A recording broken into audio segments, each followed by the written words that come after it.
A war veteran sees a child crying at his late wife's grave. She hands him a letter, and he's left speechless. Before watching the video, leave a comment below telling us where you're from. The wind blew gently that Sunday afternoon, scattering dry leaves along the stone path that led to Lucia's grave. Carlos walked as he always did, his steps steady, controlled, as if he were still marching.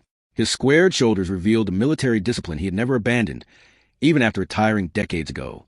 But anyone who looked closely could see that his eyes carried a whole world of silence. Lucia had passed away 8 years ago, and since then, every Sunday, rain or shine, Carlos got up at 6 in the morning, put on the old light blue button-up shirt, her favorite, and went to the cemetery with a small bouquet of white flowers, always the same ones. Daisies, because she used to say they were flowers that smile even on sad days. His routine was meticulously followed. Flowers at the base of the headstone, a few minutes standing in front of the grave. Then he would sit on a nearby wooden bench and stay there in silence. Sometimes he closed his eyes. Sometimes he murmured something no one could hear. Most of the time, he simply breathed in the passing of time. But that Sunday, something different awaited him. Carlos noticed it from afar. There was something on the tombstone. Not dirt, not wilted flowers. It was paper, an envelope. He walked closer slowly, his heart already uneasy. On the light marble rested a yellowed envelope, carefully held down by a small stone. Beside it, a little crayon drawing, a blue flower drawn with childish strokes. When he touched the envelope, Carlos hesitated. He felt an unexpected chill, as if that small piece of paper carried weight. He looked around. No one, no children, no adults. The cemetery was empty, as it almost always was. He sat on the bench, cleaned his glasses with the edge of his shirt, and opened the envelope with trembling fingers. Inside was a letter written in large, uneven handwriting, a child's hand. He read slowly. Once, twice, 3 times, as if he needed to confirm what his eyes were seeing. Dear Grandma, I really wanted to meet the grandpa you loved so much. Mom never told me where he is. She always cries when I ask. I hope he's okay. With love, Lucas. Carlos stopped breathing for a moment. That name, Lucas? Grandma? Was that child referring to Lucia? His Lucia? And the boy's mother? Anna? A pang hit his chest. A mix of confusion and emotion. Lucas. Could it be? He sat there for a long time, the letter still in his hands, the wind blowing gently and cold. His mind was a stormy sea. He wanted to stand up, but his legs felt like lead. He wanted to deny it, but something deep inside him knew. He knew that boy was no stranger. Carlos and Anna, his only daughter, hadn't spoken in over 10 years. Their last conversation ended with shouting, accusations, and a silence that was never broken. She wanted to study art. He wanted her to have a secure future. She wanted to understand why he never cried. He wanted her to stop being weak. She wanted him to listen. He wanted her to respect him. But deep down, all they both really wanted was to be loved. Lucia's death was a final point in a relationship already full of commas and dashes. Carlos sank into grief, and Anna left, literally, moved to another city, changed her number, disappeared. Carlos never looked for her. His pride, his old military companion, wouldn't let him. And now a letter, a child, a name, Lucas. Carlos's hands began to tremble slightly. He folded the paper carefully, put it in his shirt pocket, stood up like a man carrying the weight of decades. Before leaving, he fixed the flowers, touched the cold stone. Lucia, did you know? He whispered, his voice choking. Why would he come here? How did he know you? On the way home, Carlos didn't hear the birds, didn't smell the autumn air. Everything around him was a muffled noise, like he was back on the battlefield. But this time, inside himself, he sat in the old armchair in the living room, picked up the letter again, reread it, and then, for the first time in many years, he cried. It wasn't loud, desperate crying. It was silent, like everything in Carlos. But it was a cry of opening, of cracking, of something that insisted on being reborn. He spent the week restless, slept poorly, looked through old photos, searched for traces of his daughter in letters, records, memories. He rummaged through boxes he hadn't opened in years. In one of them, he found something that nearly stopped his heart, an old photo of Anna, already grown pregnant. On the back, a note, so you can meet Lucas, even if you don't want to see us. He has Mom's smile. The handwriting was Anna's. Carlos held the photo for a long time. He stared at his daughter's belly, then at her face. He wanted to remember her voice. He couldn't. Lucas, he murmured. That night, he didn't have dinner, didn't turn on the TV, just sat there, staring into nothing, the letter on his lap. Lucia's voice seemed to echo in his mind. Carlos, it's time. The next week, he went to the cemetery earlier, sat on the bench, his heart pounding. Stayed there for 2 hours. No sign of the boy. He went again the next day. And the next. Nothing. But Carlos was a patient man. The war had taught him to wait in the cold, in the mud, in the dark. And now, he waited in the silence of hope. On Friday, he saw a childlike figure among the cemetery trees.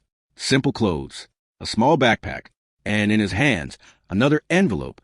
Carlos held his breath. The boy approached the grave, knelt, placed the letter, and then he knew it was time to break the silence.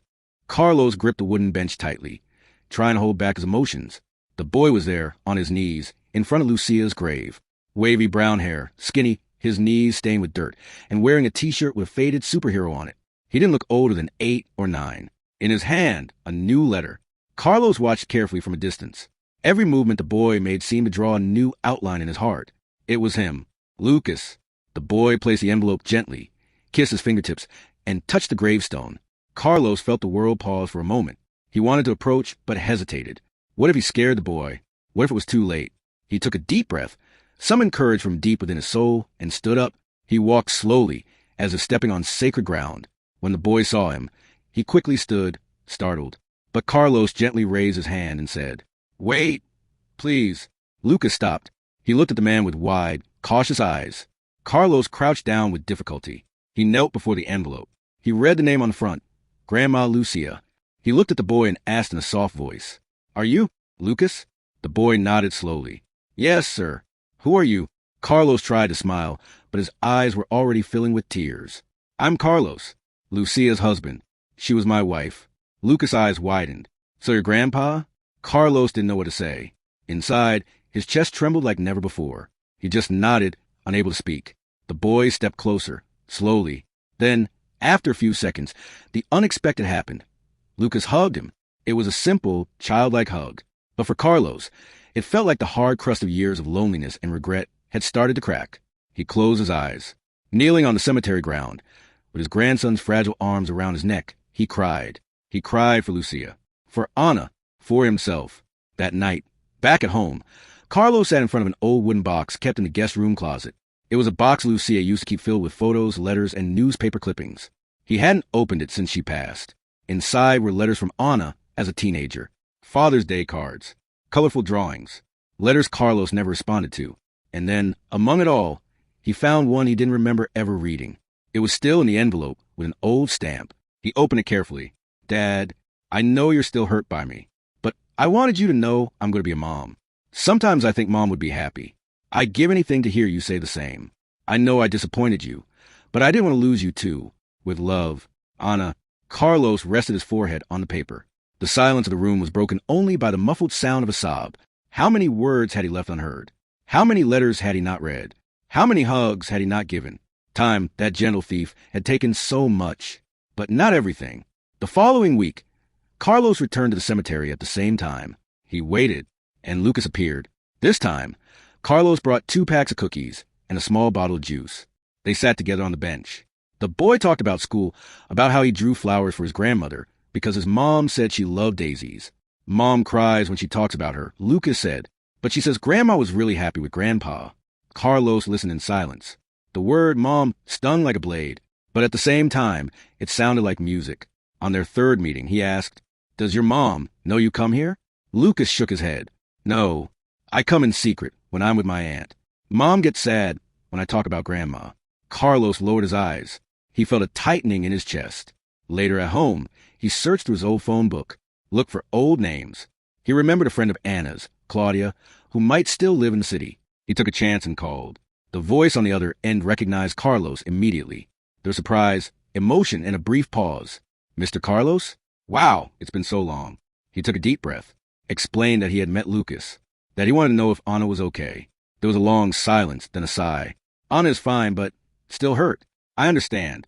She always wanted you two to reconcile, but she never knew how." Carlos thanked her, and the next day, he went to a stationery store, bought a new envelope, picked up some letter paper, and wrote, "Dear Anna, I met Lucas, and I also found a part of myself that I thought had died with your mother. I have no excuses, only longing. If you ever want to talk, I'm here. With love, your father." It took him 2 days to send the letter. He went to the post office with the envelope in hand, as if carrying something sacred. When handing it to the clerk, He stood still for a few seconds before letting it go. After that, he waited. The following days were silent, but Carlos now had little Lucas. They started meeting outside the cemetery. They went to the ice cream shop, the playground. One day, they even played checkers at the park. Lucas laughed loudly. Carlos was starting to let himself smile, but the emptiness left by Anna was still there. Until one cloudy afternoon, the phone rang. Carlos almost didn't answer, but he did. On the other end of the line, a hesitant voice. Dad? It was like hearing the sound of the ocean after years in the desert. Anna, my daughter. Both of them cried. Neither knew what to say for the first few minutes, but it was enough to just be there, finally together, even if only by voice. That call was the beginning of a new beginning. Anna and Carlos agreed to meet. The following Sunday, at the same cemetery where it all began. Carlos arrived early, brought flowers, the most beautiful ones. He waited. When Anna appeared, eyes red but stepped steady, Carlos felt that something old was finally healing. She said nothing, just approached and hugged him. He didn't hesitate. Lucas stood by, smiling. In that moment, among gravestones, flowers, and memories, a new life began for the three of them. That gray afternoon, among the cemetery trees and the distant whisper of the wind, the embrace between father and daughter seemed to suspend time. It was as if the roots of pain that had grown between them over the years were being gently unearthed. Carlos held Anna as if he were afraid to let her go and lose her again. Anna buried her face in his shoulder, unable to hold back the tears. And Lucas, standing between them, looked on with that curious sparkle of someone who doesn't fully understand the depth of others' pain, but feels in his heart that something profound is happening. It was a kind of hug that lasted exactly as long as it needed to, for a bridge long broken to be rebuilt in silence and affection. You still smell the same, Anna murmured, her tearful eyes smiling. Carlos chuckled softly, touching her hair as if it were too delicate to be real. I thought I'd never hear your voice again, my daughter. I thought I'd never have the courage to look for you again. They stayed there for long minutes, beside Lucia's grave. And Carlos, gazing at his wife's name carved into the cold stone, felt something different that day, gratitude. It was as if Lucia were there, smiling in silence, pleased with the reunion she had sown, even after death. The reconnection didn't happen like magic, nor instantly. The hurt, though softened by affection, still left traces. But now there was willingness. And when love is willing, the impossible begins to give way. Anna began visiting her father regularly. At first, she brought Lucas, stayed only a short while, exchanged timid words. But soon, their visits turned into dinners, then Sunday outings, long conversations in the living room, shy laughter that, little by little, began to sound like it used to. Carlos, once a man of silent routine and walls covered in old photographs, now had life flowing through his home. Lucas scattered toys in the living room, asked endless questions, touched his grandfather's war medals with fascinated eyes. Is this real? He asked one day, holding a golden medal. It is, but you know what's worth more than all these medals? Carlos replied, What? Having you here with me. Lucas smiled, and Carlos felt his heart expand once again. Over time, Anna began to tell her father about everything she had lived through in those years, the difficult pregnancy, the premature birth, the lonely days. She told him how much she missed her mother, how she longed to have him near, how many times she had wished he would simply call. Carlos listened with lowered eyes, as if walking through a minefield of memories. I thought you never wanted to see me again, he said one evening, while Anna washed the dishes in the old kitchen. I did want to, Dad, but I was afraid. Afraid of hearing you say again that I did everything wrong, that I disappointed you. And you were right, he replied. I was harsh, demanding. I wanted you to be strong like me, but I never really knew how to deal with my feelings. Not with your mother's love, not with the pain of losing her. I hid behind my pride. Anna approached, drying her hands on a kitchen towel. I never needed you to be perfect, just to be with me. Carlos bowed his head, moved, and in that instant he understood. Reconciliation doesn't require erasing the past. It only asks for the willingness to build a new present.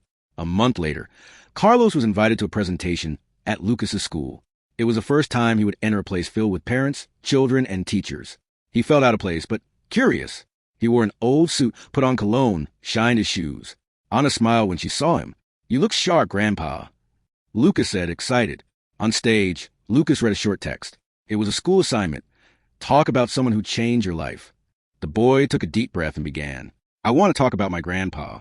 I didn't know him when I was little. Mom said he was strict, but deep down had a good heart.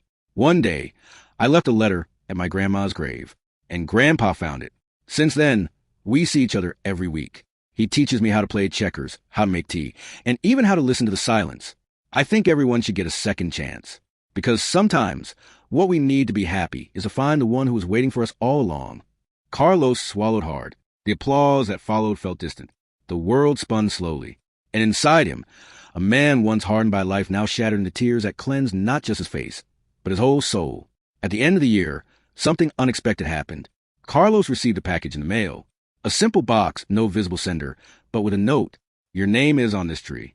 As someone who was a root, even without knowing, inside the box, a small bonsai with a wooden plaque. Grandpa Carlos. Anna appeared shortly after, smiling. Lucas wanted to give you a gift. Carlos held the pot as if holding a promise. It's a small tree, he said, emotional, but it will grow, Anna replied, just like us. On Christmas Eve, they all sat around the table.